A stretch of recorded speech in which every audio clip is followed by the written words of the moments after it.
Damien, apprenti menuisier à 15 ans, parce que l'école, ça n'était pas pour lui. J'avais pas une scolarité voilà, de dingue parce que je m'ennuyais en fait. Son père tombe d'un toit, il arrête tout. Alors les deux montent une boîte ensemble. 13 ans plus tard, 800 mètres carrés, un showroom, un atelier, une équipe. Et le plus compliqué, c'était de prendre la bonne décision et de passer le cap. La plupart des gens verraient un artisan qui a réussi. Moi, j'ai vu autre chose. J'ai vu un homme qui a mis 20 000 € de sa poche dans un bâtiment qui en vaut 420 000 et qui ne le sait pas. En fait, tu as déjà des fonds propres qui sont cachés. Il ne lui manque ni l'argent, ni le métier, ni le terrain. Il lui manque une décision. Je fais un pas et je recule de deux pas. Tu vas plus être Damien qui rénove des cuisines, tu vas être Damien qui achète des actifs à valoriser. Alors on va aller voir jusqu'où il peut vraiment aller. Débunkage du jour, on va voir Damien, technicien en menuiserie. Il a monté sa boîte avec son père. C'est lui qui s'occupe de l'équipe en entier. Hyper intéressant. On va voir comment on peut booster son business. On a déjà passé 2 mois à l'accompagner. Il a déjà eu une immersion hyper intense où il a vu énormément d'experts, où il a déjà eu beaucoup de déblocages. Aujourd'hui, on va creuser encore plus dans son business pour voir qu'est-ce qu'on peut améliorer. Il y a notamment une partie immobilière perso qu'il a envie de développer et il a envie de savoir comment sortir de sa zone de confort pour pouvoir monétiser, prendre des décisions, lancer des nouveaux projets et avoir des nouvelles opportunités pour avoir une vision plus moyen-long terme. Donc on va tabler sur ces 2 analyses et puis on va débunker tout ça. Allez. Ça va? Bien et toi? Bien, Ouais. Alors moi c'est donc Damien Riquier, le gérant aujourd'hui de l'entreprise Atelier Coup de Lac, qui a été créée avec mon père en 2013. On fait tout ce qui est rénovation, réagencement de cuisine, aussi bien pour les particuliers que pour le professionnel. Aujourd'hui, il a un bâtiment de 800 mètres carrés, un showroom, un atelier, une équipe. Il a monté tout ça avec son père. Développer une entreprise aujourd'hui, ça se fait pas en un claquement de doigts. C'est tous les jours un défi, j'ai envie de dire. Mais le plus compliqué, c'était de prendre la bonne décision et de passer le cap. Sur le papier, c'est une belle boîte qui tourne. La plupart des gens verraient un artisan qui a réussi. Moi, j'ai vu un homme qui sait exactement quoi faire et qui n'ose pas y aller. Alors on va regarder tout ça dans le détail. J'aimerais connaître ton histoire, comment tu es devenu entrepreneur, comment tu as développé ce que tu as développé aujourd'hui, l'histoire personnelle en fait de Damien. Alors, ça part, j'avais pas une scolarité voilà, de dingue parce que j'étais pas scolaire, je m'ennuyais en fait. Ouais. Je suis vite parti en apprentissage à l'âge de 15 ans, où le bois m'a toujours attiré. Donc j'ai fait un CAP, j'ai fait un pré-apprentissage en menuiserie. Après j'ai fait un CAP, le cursus quoi, menuiserie aussi de 2 ans, et un CAP bénisterie. Et je voulais pousser un peu plus loin parce que je me suis aperçu que la finition aussi me plaisait. Parce que je me disais, on fabrique des choses, mais ça s'arrête là. On ne termine pas, quoi. Je veux dire, c'est comme on est pompier, on emmène, on transporte jusqu'à l'hôpital, et après ça s'arrête là. Il y a la boucle qui s'arrête, quoi. Pour moi, la logique, c'était de fabriquer, de finir, et ça fait partie, en fait, du lissage, quoi. Donc j'ai fait un CQP vernisseur, tout ce qui est finition. Ensuite, je suis parti dans plusieurs entreprises, où j'ai fait pendant 6 ans de la finition sur des façades de cuisine. D'accord. Suite à ça, j'ai changé d'entreprise où je suis parti en pause de cuisine et salle de bain clé en main. Donc là, je suis un artisan. Et pareil, je suis resté 5 à 6 ans. Ok. Moi, mon patron, entre-temps, avait revendu à une personne qui n'était pas forcément du métier. Il m'avait proposé de reprendre, mais c'était pas le moment. J'avais 28 ans à peu près. Ok. Ouais, 30 ans. Ok. Avant ça, j'ai connu ma femme très tôt, à 18-19 ans. Voilà.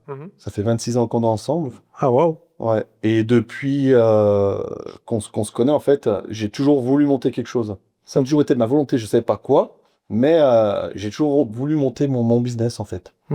Et donc, pour en revenir à quand j'étais en cuisine et salle de bain, la personne qui a reprise, au bout de 5-6 ans, en fait, il nous a licenciés, licenciement économique. Ok.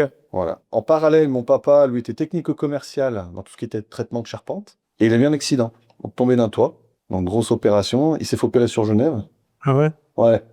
Et du coup, donc, il a arrêté ce qu'il faisait. Et on discutait. Et puis, je lui ai dit, moi, je vais expliquer mon projet. Donc, je voulais revenir, en fait, pas forcément dans la salle de bain, parce que vers chez nous, il y en avait beaucoup qui faisaient la salle de bain. Mais j'ai dit, pourquoi pas partir, justement, dans ce que font pas les autres, la rénovation. Il m'a dit, allez, je te suis. On a mis un peu de temps pour prépa entre une bonne année, quoi, j'ai envie de dire. Donc, j'ai passé quelques formations, moi.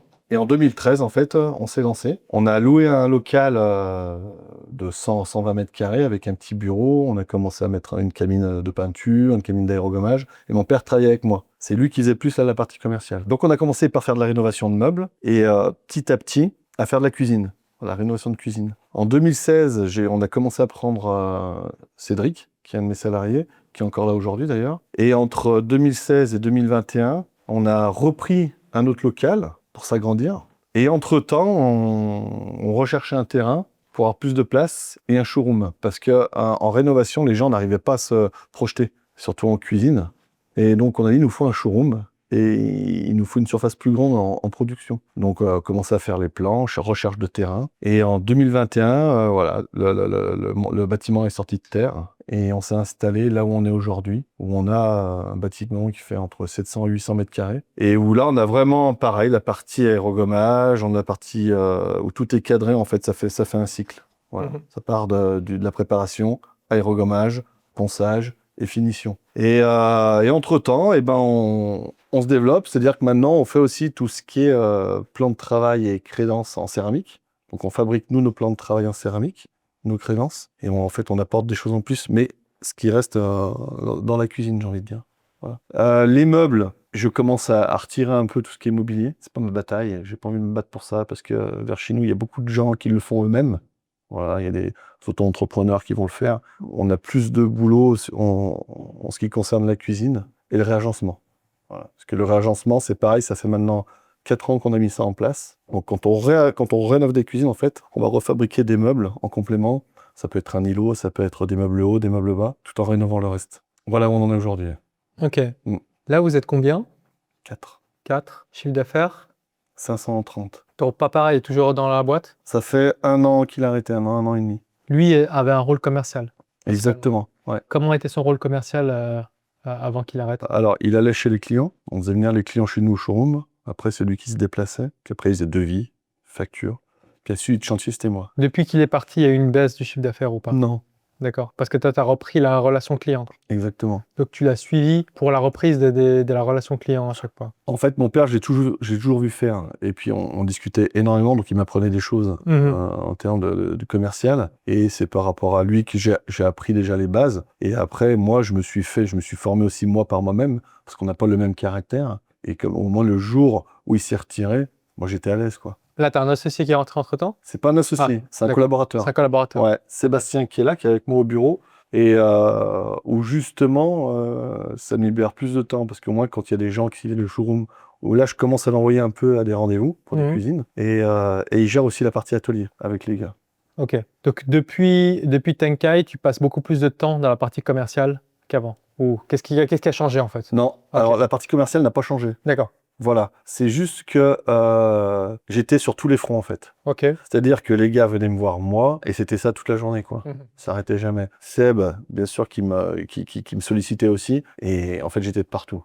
J'en ai parlé avec Sébastien. Je lui ai dit écoute, j'aimerais bien que ce soit toi. Voilà, quand il y a quelque chose, c'est toi qui gères l'atelier. Les gars viennent te voir, ils viennent te voir toi. Si vraiment il y a un gros truc, on en discute ensemble sans problème, mais c'est toi. Et de là, il m'a dit, écoute Damien, ce qui serait peut-être intéressant, c'est qu'on commence à mettre quelque chose en place à ce moment-là, parce que lui aussi s'est aperçu qu'il venait sans arrêt nous voir, c'est cette tablette avec Trello. Il a dit, on est pas loin un peu de la production au showroom, c'est collé si tu veux, mais il m'a dit, pourquoi on mettrait pas une tablette en interne, à l'atelier, mais qui est reliée en fait au bureau. C'est-à-dire que nous, quand on fait le point une fois par mois avec Seb de tous les chantiers, voilà, du mois de mai, juin, juillet, eh ben, on rentre tout sur Trello. Les photos des chantiers, qui a commandé quoi, qui doit commander quoi, si ça a été commandé et reçu, voilà. Et en fait, ils y voient tout de suite là-bas sur la tablette, eux, ils cochent. S'ils ont un doute sur un chantier, ben, ils regardent les photos. Et déjà, rien que ça... Ça a fluidifié tout.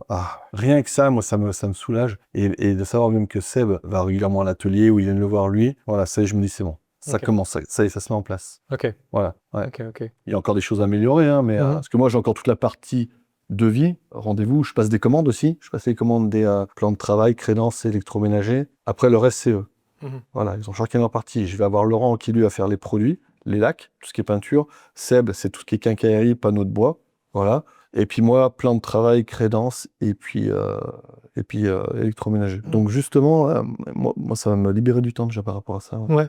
Ça sera plus clair. En sachant que je prends deux jeunes à la rentrée. D'accord. Je prends un jeune en apprentissage, un CAP en 1 an de tout ce qui est installation. Voilà. Et ma fille Anaïs, c'était pas prévu, mais elle trouve pas d'entreprise pour un BTS en gestion. Donc du coup, je la prends. Pour la partie admin? Ouais, voilà.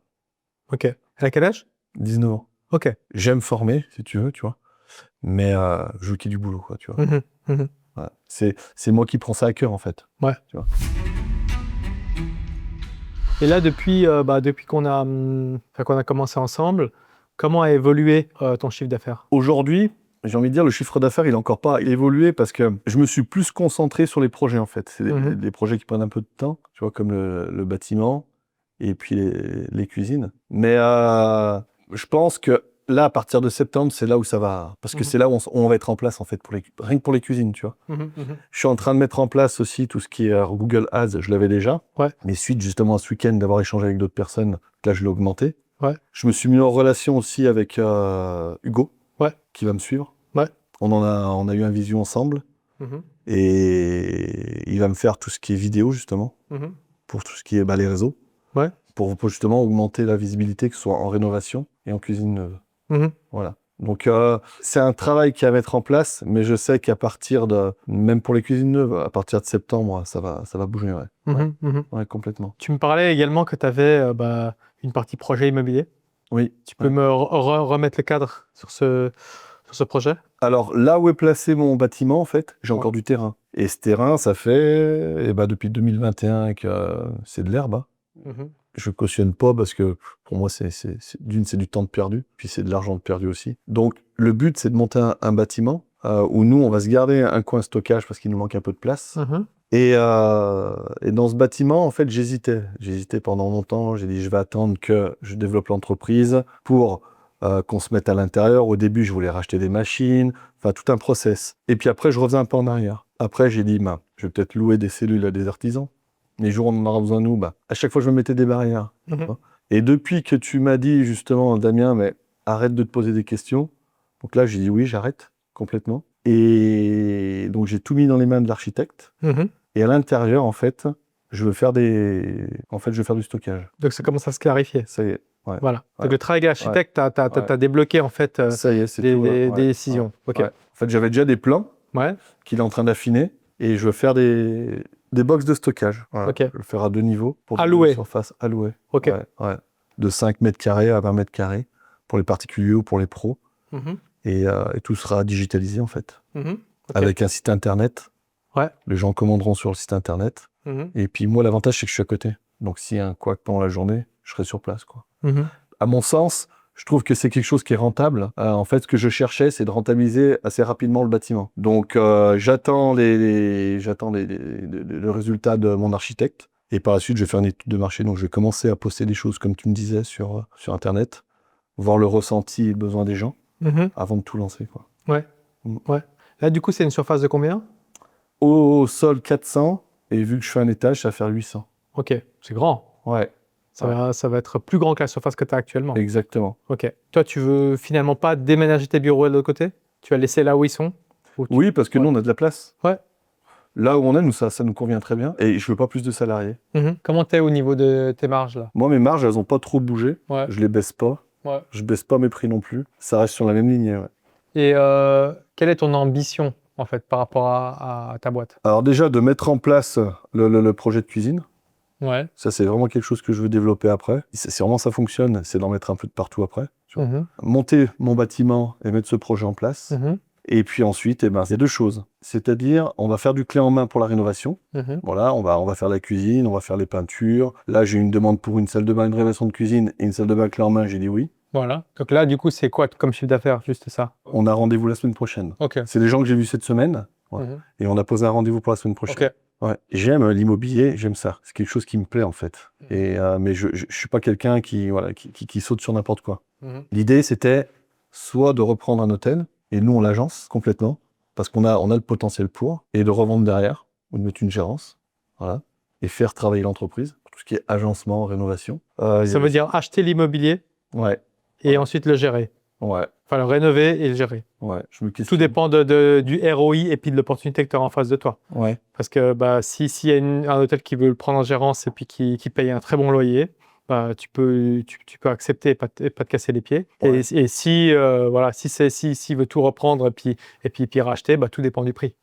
Donc, c'est pas une question de stratégie, c'est une question d'opportunité plutôt. Voilà. Ouais. Et puis après, bien sûr, c'est qu'est-ce que tu vas faire avec cet argent si jamais tu faisais la bascule, si par exemple tu le vendais, est-ce que tu ferais un meilleur retour sur investissement sur un autre projet ailleurs ou pas? Sinon, c'est mieux de garder et puis de louer. Mais là, actuellement, donc ça veut dire que sur le bâtiment que tu as déjà actuellement, tu as une dette dessus? J'ai un prêt. Tu as un prêt Ouais. qui représente combien de pourcentage de la valeur du bien? Alors aujourd'hui, je ne sais pas ce qu'il vaut mon bâtiment, je ne sais plus. OK. Mais là, on est en 2026. Ouais. Donc tu l'as acheté il y a 5 ans? Non. Ouais. OK. Ouais. Dans 9 ans, il est payé. Ouais. Tu as acheté pré-Covid ou après Covid? Avant. Avant Covid, OK. Ouais. Donc tu l'as acheté combien? J'en ai eu pour 350. Donc tu as acheté le terrain J'ai vide? acheté le terrain vide. Ouais. Tu as monté à 350 000? Ouais. Tu as acheté le terrain combien? Avec le terrain, tout compris. Ah, 350 000 avec Ouais, le terrain? Avec le terrain. Juste le terrain valait combien? J'en ai eu pour 90 000 euros. OK. Ouais. La banque t'a prêté combien? Moi, j'ai donné 20 000 de ma poche. Ils m'ont prêté le reste. Tu as fait un crédit à combien de temps? Sur 15 ans. 15 ans, OK. C'est court. Ouais. Donc ça veut dire que tu as déjà amorti un tiers. Ah oui. Donc, Oui. en gros, ils t'ont prêté 330 000, tu as amorti un tiers. Ça veut dire qu'il doit te rester à peu près 220 000. Ouais, il faudrait que je revérifie. Ouais, Voilà. Là, l'immobilier il a dû prendre au minimum 20% sur le prix que tu as acheté, au minimum. Ouais. Si tu l'as acheté à 350, bah, tu augmentes ça de 20%, ça veut dire 420 000. Sur les 420 000, il te reste 220 000 de dette, ça veut dire que tu as 50% de levier sur ta maison. Là, tu as quel âge? 45. 45. Tu pourrais refaire un crédit à 20 ans, à partir de maintenant, faire un rachat de crédit avec la nouvelle valorisation et puis te dégager du cash pour du fonds propre, pour pouvoir le remettre dans un nouveau bâtiment.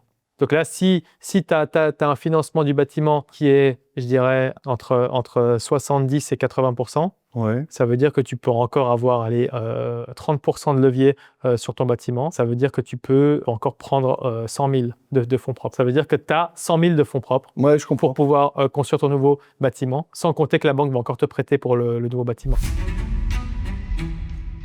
Maintenant, la situation est claire pour moi. Le travail commence vraiment, parce que Damien a déjà un bâtiment qui vaut plus qu'il ne doit dessus. Ce levier caché peut financer le suivant, et il ne le sait pas encore. Est-ce que tu as déjà discuté avec la banque pour la deuxième partie? Pas encore. Ok. Non, je suis encore remonté de dossier. Mais si c'est à peu près la même surface, ça veut dire que c'est à peu près le même coût de construction. Logiquement. Donc tu serais vers les 350, même pas parce que tu serais vers les 250. Et puis moi j'ai le terrain qui est moins grand, parce que c'est un terrain qui fait 800 mètres carrés. Ouais. Tu vois.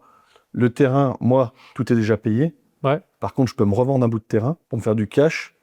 Et j'aurais pu... parce qu'en fait, j'ai une SCI et j'ai une holding. J'aurais pu recréer une SCI et avec ma SCI, la revendre à l'autre, revendre le terrain à la deuxième SCI, par exemple. Et avec cet apport-là, j'aurais pu financer une partie aussi du projet. Ça aurait pu être un apport. J'ai envie de dire, tu vois, la vente du terrain. T'as pas besoin? Non, il n'y a pas besoin. Non, parce que ton terrain est déjà un apport. D'accord. T'as pas besoin de te le vendre. Le terrain, tu l'as. Aucun intérêt. Aucun. Ça veut dire que là, tu dis à la banque, le terrain, je l'ai, j'ai besoin de 250 000 pour construire. Le bâtiment va valoir minimum 350 après. J'ai déjà mis les 100 000 parce que le terrain, il m'appartient. Donc, c'est apport en nature. En nature. Voilà. D'accord. Donc, j'ai besoin que vous me prêtiez 2 tiers. Et là, il te le prête. Donc, tu n'auras même pas besoin d'utiliser les 100 000 dont je viens de te parler avant en fonds propres. Ça, tu peux les garder pour un autre projet. D'accord. OK. Ouais. Il faut juste que tu t'essayes sur ce bâtiment-là également. Ton crédit, pousse-le à 20 ans, le plus loin possible. C'est comme ça qu'il faut faire. Ah ouais. Ouais, parce que tu vas payer plus cher. Oui, tu vas payer plus d'intérêt, mais oui, tu auras plus de cash. Et le cash que tu auras en plus, tu vas pouvoir le faire travailler. Par exemple, pour ton petit hôtel que tu veux racheter. Si tu pensais acheter un petit hôtel à côté, ça veut dire qu'il y a des fonds propres à côté que tu peux te permettre de déployer en plus. Tu prends ces fonds propres plus les fonds propres que tu peux prendre sur le bâtiment que tu as existant, tu vois, et ensemble, tu peux t'acheter cet hôtel et financer les travaux. Là, tu commences à rentrer dans l'immobilier, et là, tu commences à faire de la marge et à créer quelque chose qui paye. Ouais, je comprends. Ça va dans les 5 ans, ça va te rapporter beaucoup plus que ta boîte, ton salaire, tout ce que tu es en train de faire actuellement. D'accord. Okay. Et après, tout dépend de comment tu développes ce portefeuille immobilier. Mais en fait, c'est un jeu infini. Parce que ce qui va se passer, c'est quoi? C'est que dans 5 ans, tu auras amorti 10 ans de truc actuel, 5 ans du deuxième. Tu pourras réévaluer et tu pourras refaire financer. Donc, tu vas recevoir encore plus de fonds propres et avec ces fonds propres, tu vas pouvoir avoir un autre bâtiment. Donc, en fait, si je comprends bien, il n'y a pas besoin à chaque fois de verser un apport. Non. On se sert des fonds propres. En fait, tu as déjà des fonds propres qui sont cachés. Et puis, en fait, le jeu, c'est un jeu de refinancement. Donc, quand tu vas négocier avec ta banque actuellement, la chose la plus importante à négocier, c'est pas le taux d'intérêt. La chose la plus importante à négocier, c'est pousser la durée à 20 ans. Parce que ça veut dire que tu vas avoir moins de mensualités, moins d'amortissement par mois, parce que tu auras moins d'amortissement, tu auras un intérêt qui est peut-être un peu plus élevé, mais à la fin, tu auras quand même un peu plus de cash flow. D'accord. Voilà. Le fait que tu développes ça, tu pourras mettre pas mal de charges et puis qui seront défiscalisées. Après ça, il faut voir comment tu fais ton montage fiscal. Ça, on le voit avec qui, ça, l'expert comptable ou C'est un avocat fiscaliste. Fiscaliste. Ouais, c'est un avocat fiscaliste qui va te dire si tu fais en location meublée professionnelle, non professionnelle, là ça va plutôt être professionnel, ou bien tu le fais en bien industriel et commercial. Et là, du coup, la fiscalité va s'appliquer de manière différente. D'accord. Comme je te dis, la grosse négociation, ça va pas être sur l'intérêt, mais ça va être essayer d'avoir la période la plus longue possible et ensuite essaye d'aller avec une banque qui ne te facture pas de pénalité si tu refinances la dette ailleurs. D'accord. Ouais, parce qu'en fait, ce qui va se passer, c'est que dans 5 ans, ton bien, il aura une autre valo. Oui. Tu vas le faire réévaluer. Il va monter en... Voilà. Il va monter en valeur. Tu vas pouvoir aller vers une autre banque, négocier, enfin dire combien est-ce que tu me finances si tu reprends le tout. Mais 2 bâtiments, là, à la valeur actuelle, tu peux les réévaluer parce que tu vas attendre le bon moment de marché où tu dis là, le marché, il est chaud. Là l'immobilier, il a une bonne valeur. Tu refais évaluer à ce moment-là, tu vas revoir une banque, tu dis combien vous faites pour me refinancer le tout? D'accord. Sur quelle période? Et là, on peut renégocier au niveau des taux. Tu renégocies le tout, tu renégocies les taux, tu reprends du levier dessus parce que ta boîte, enfin tes deux baraques ou tes deux bâtiments ont pris de la valeur. Ils vont te refinancer 70 à 80% dessus avec une période. Tu peux rallonger la période et tu vas pouvoir ressortir une grosse partie de fonds propres. Et avec ces fonds propres, tu vas encore faire un autre hôtel. D'accord. Ce plan financier, tu verras, il est très simple à faire. Du moment où tu vas voir les banques et puis tu vas voir les retours des banques, ne reste pas uniquement avec une seule banque. Il faut que tu ailles voir plusieurs banques pour pouvoir comparer les offres. Mais le plan financier va être très simple. Toi, tu dois avoir ta capacité. Jusqu'où est-ce que, avec ce que tu as actuellement, sans te mettre dans le rouge, quel type de bâtiment ou quel type d'hôtel tu peux acheter? Je dis hôtel, mais après, ça peut être autre chose. Tu comprends? Tu vois, ça peut être une auberge, ça peut être n'importe quoi. Exactement. Mais tu vas déjà avoir cette capacité-là. Et du moment que tu as ça, tu vas voir un courtier, puis tu vas dire, moi, je cherche un bâtiment entre tel prix et tel prix, vieillot, parce que j'ai envie de le retaper et puis d'apporter ma valeur dessus. Et puis là, du coup, tu vas avoir 2-3 courtiers, et puis il va lancer la recherche. Voilà. Et là, tu vas commencer en fait ton vrai travail immobilier.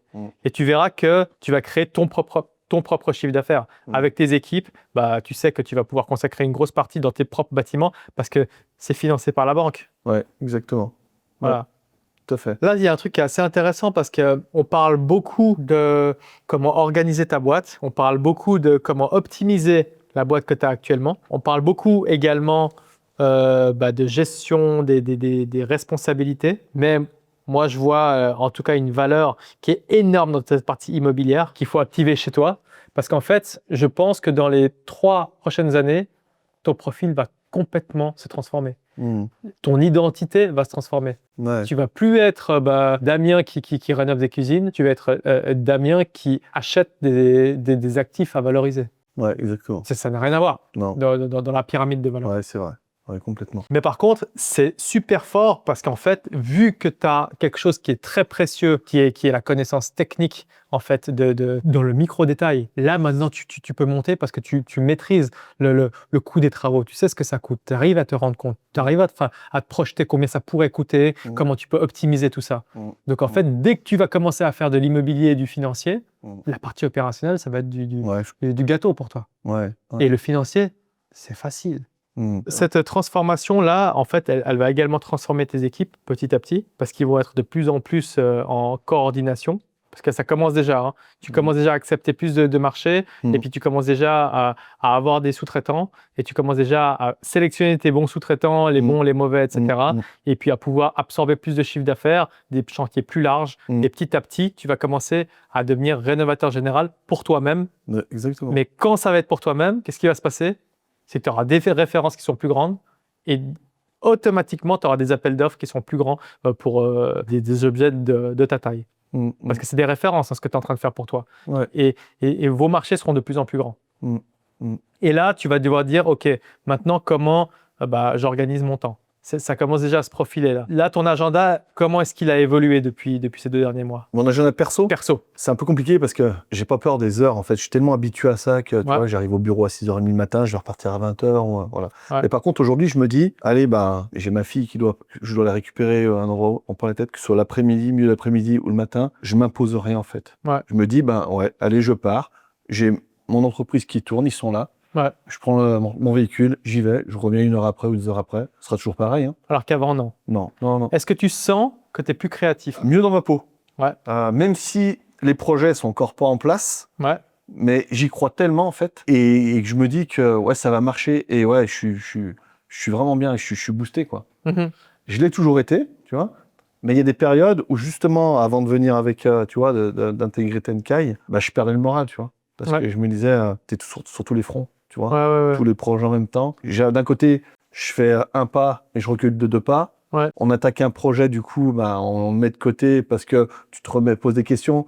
Oui, mais, tu vois, toujours le oui, mais.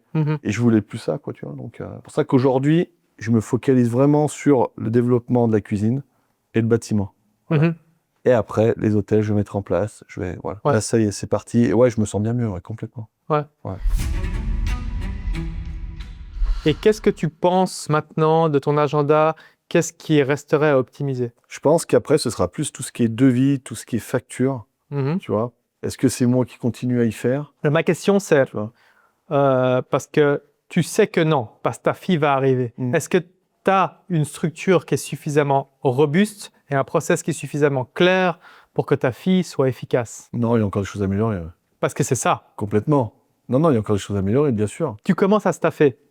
Tu vois que ça va arriver. C'est sûr que tu vas réussir à t'en sortir. Par contre, est-ce que ta fille sera épanouie dans un process qui est clair, systématique, structuré? Est-ce qu'elle va pouvoir justement se développer grâce au système que tu as mis? Parce que le but, c'est pas qu'elle t'organise le tout. Le but, c'est que tu l'organises pour elle. Exactement. Et puis qu'elle, vu qu'elle est focus là-dessus et elle fait que ça, elle arrive à améliorer le process la base que tu as mis en place. Bien sûr. Ta fille, elle vient quand? Début septembre.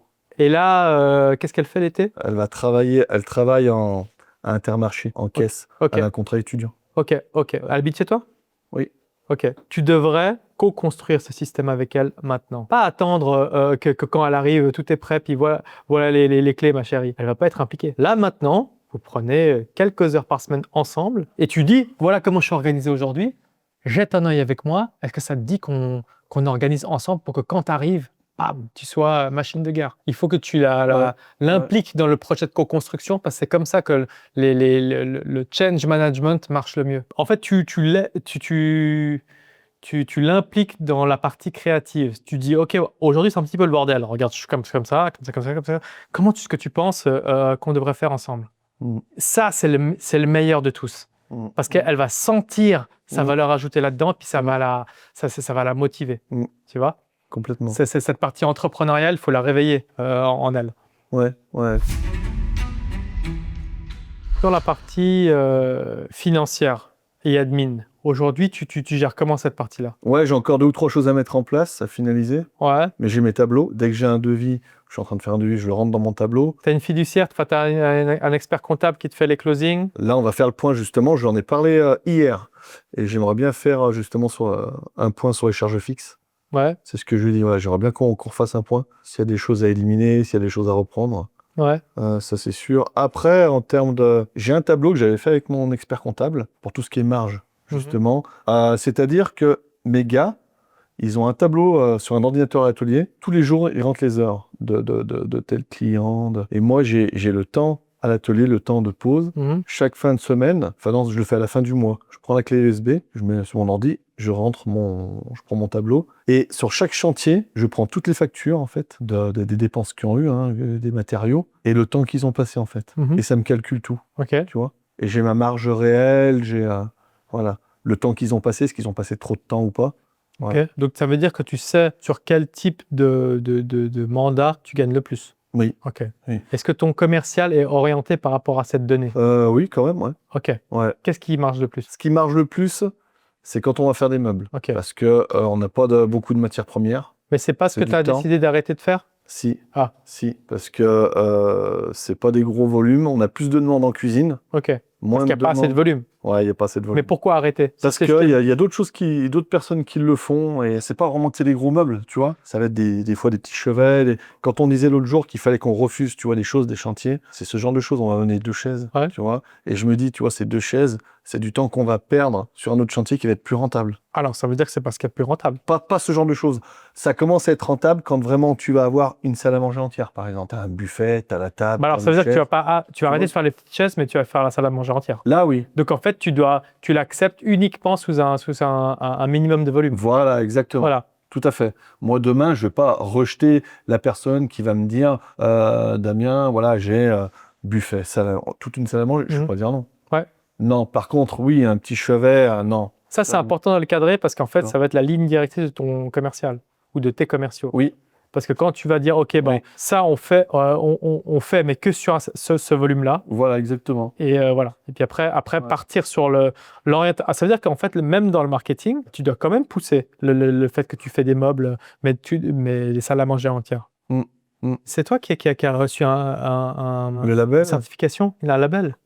À quel point il est difficile d'obtenir? Déjà, c'est la renommée de l'entreprise, puis la qualité, en fait, la qualité du travail. C'est tout bête, mais en 13 ans, on n'a jamais eu de retour. C'est-à-dire que j'ai pas un client qui m'a appelé, qui m'a dit « Damien, j'ai une cuisine, la couleur, ça a changé de couleur, ça se décolle, ça... » On a même eu par mon assurance, on est monté dans l'excellence. Vu qu'on n'a jamais fait marcher notre assurance en décennale ou autre, et quand ils sont venus voir même notre atelier, ils en revenaient pas. Ils ont dit, vous avez des extincteurs partout, c'est propre, Donc il a dit, là on vous met dans l'excellence de l'assurance. Voilà. Moi, quand je suis allé sur ton site, j'ai vu un petit patch avec ton petit label là. C'est mon métier, le BTP.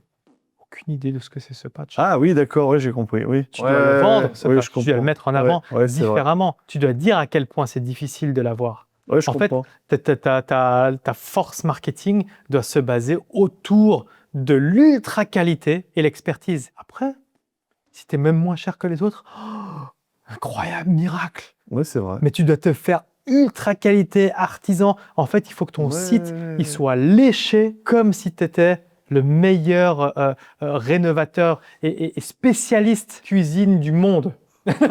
Il faut que ton optique, elle soit comme ça, tu vois. Ton site, ça doit être une œuvre d'art. Il faut que quand les gens viennent sur ton site, ils se disent « ça va me coûter des millions, cette cuisine ». Et quand ils vont recevoir le devis... Ouais, du coup, c'est pas... Je suis content.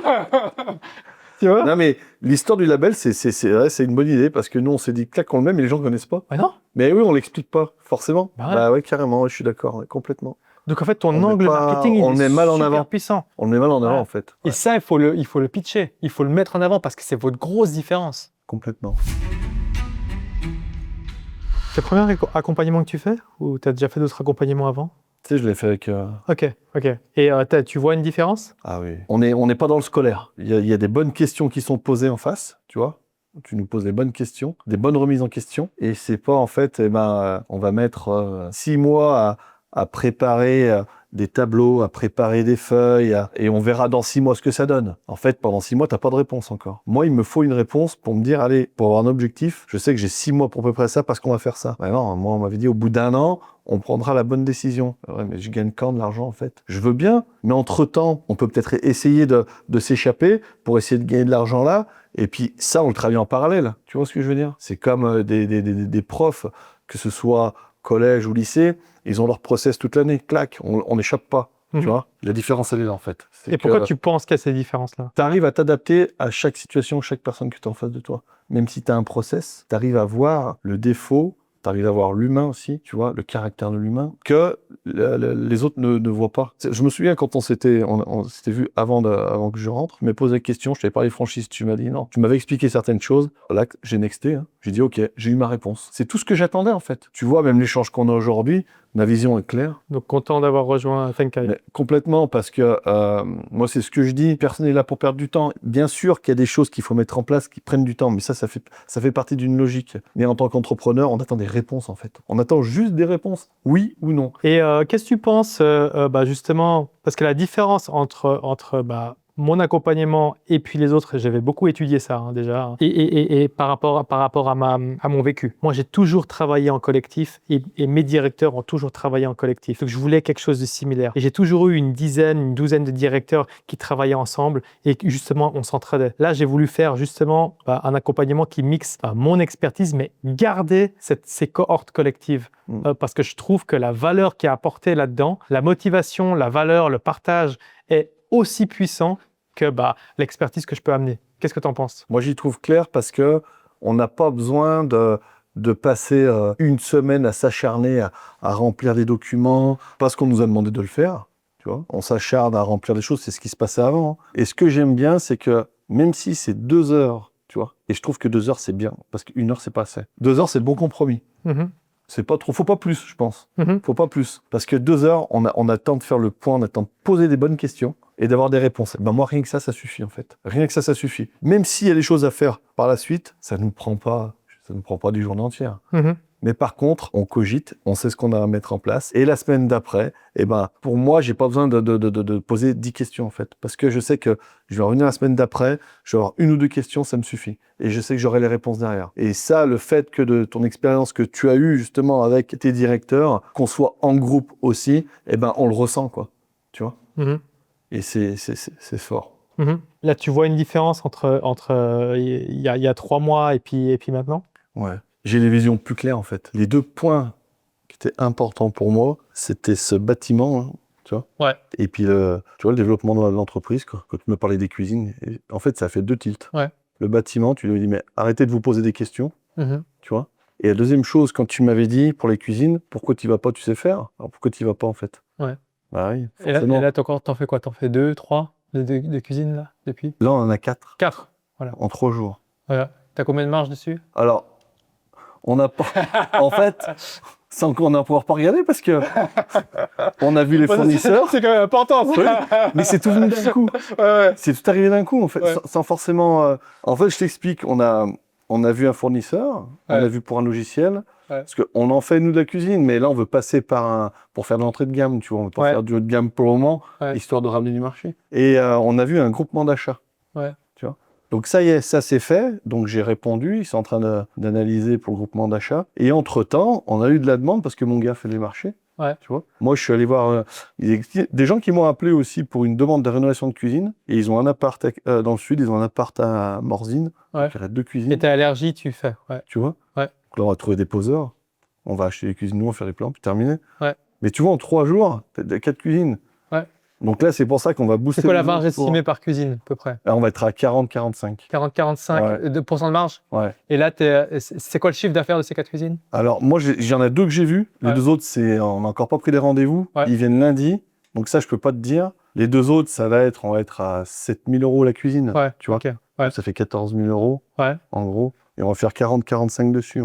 Et là, on va trouver des poseurs. Je vais pas mettre méga dessus. Donc, tu vas être à peu près à 30 000 ou tu vas faire 40-45 000, tu vas gagner 15 000 à peu près, quoi.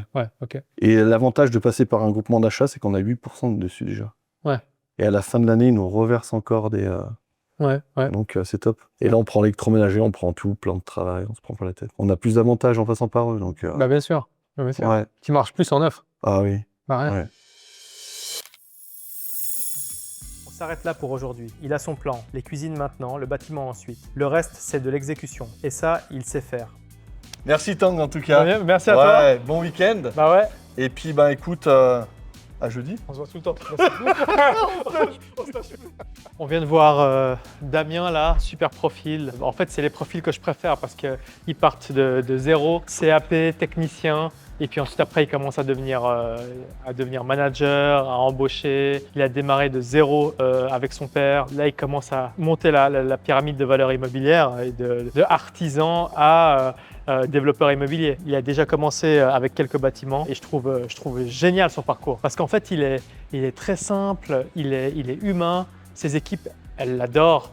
Il a fonctionné beaucoup à l'instinct jusqu'à maintenant et pas mal de choses intuitives qu'il a faites qui étaient très justes. Par contre, blocage dans la vitesse de décision. Parce qu'il avait besoin de réassurance, il avait besoin de quelqu'un qui lui pose les bonnes questions pour qu'il puisse débloquer en fait des décisions. Voilà, je dirais client et dirigeant parfait pour le cercle Tenkai parce qu'en fait, c'est des gars qui ont un super état d'esprit, qui ont envie, ils ont juste besoin de structure, de méthode, d'organisation, mettre une logique pour qu'ils aient confiance sur les décisions qu'ils vont prendre et puis pour prendre plus de décisions puis accélérer en fait le rythme. Et là, il commence à accélérer à fond et ça se voit.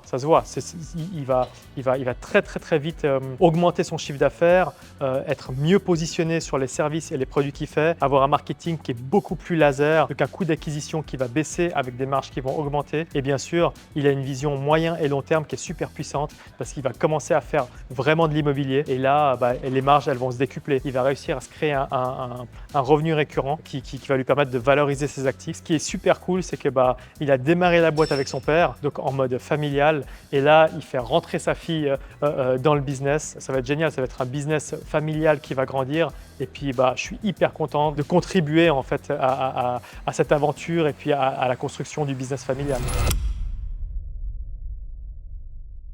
On pensait être déjà assez organisé.